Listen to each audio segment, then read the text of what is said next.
This is Case Boogie, and you're watching Contact Atlanta. Where'd you get your start producing? How'd you get into the industry?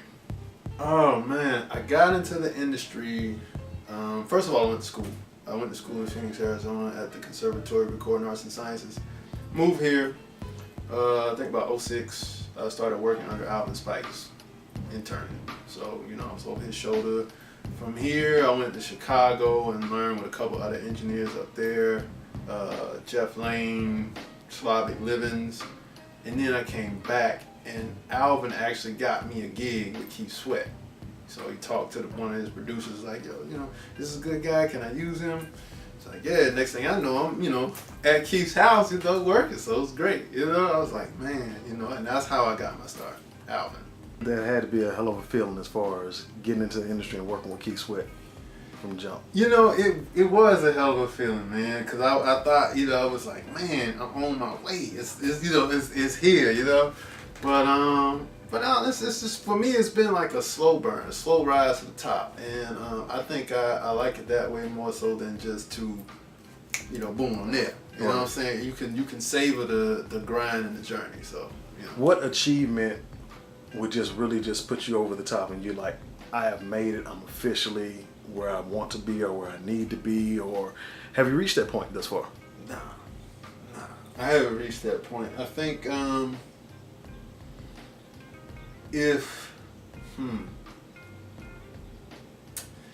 because once you get to the point when you get your mama a house or your daddy, well, I ain't gotta worry about that, but you know what I'm saying, once you get to the point when you cross that, I want to make sure my mom and my dad straight, then what? You know what I mean? What you trying to get out of it then? So, man, I already got a Grammy. I guess the next thing would be to get a Grammy for production, because that one was for engineering.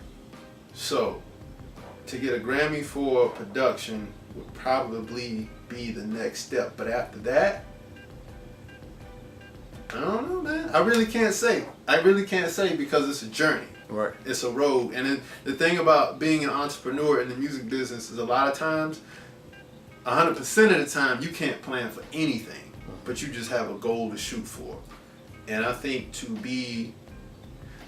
a way to look at it. I think to be set to where I know I'm good for 30 to 40 years. Right. And the one way to do that is to have a song that when it comes on the radio, everybody says, I remember that song. That was, man.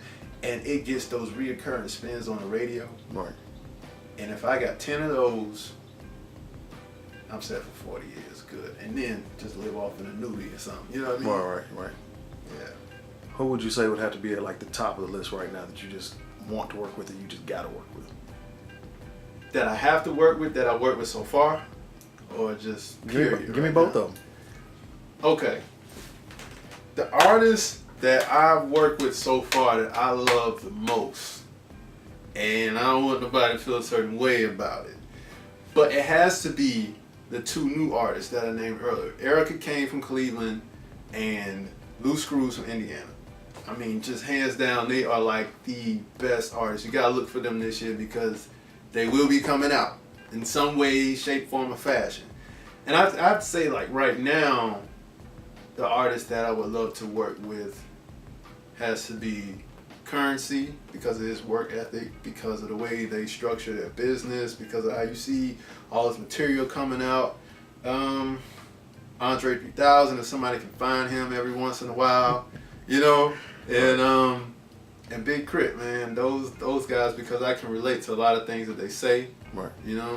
And I just love the music that they create.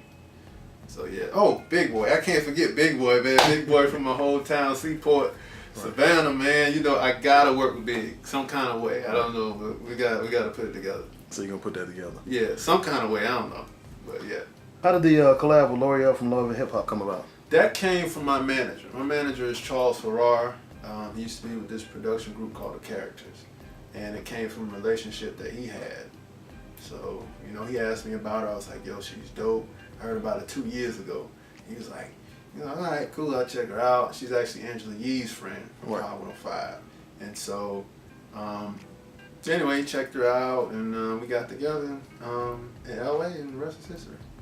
So a lot of times, as far as being a producer, do you really have to feel the energy of the artist to create your best work, or how does it normally work? I mean, or can you just produce regardless? I mean, it depends, you know. I mean, if I'm in the studio with them and they're like, yo, let's make something from scratch, then I'm already feeling the vibe. Right. You know, if someone asks you for that, then you're good. Right. Because you don't, with me, you just don't cross the threshold of send me some beats to let's create something from scratch. Right. Even if I find a songwriter and they say, hey, can you, you know what I'm saying, make something to a song I have? I'm like, yeah, okay, yeah, cool.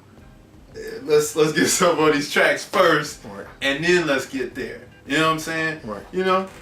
And that's how it works for me in the studio if I want to get a vibe going. The vibe will already be there by the point we say we want to make something from scratch, because a lot of times you don't have the time to sit down and do something from scratch with people all the time.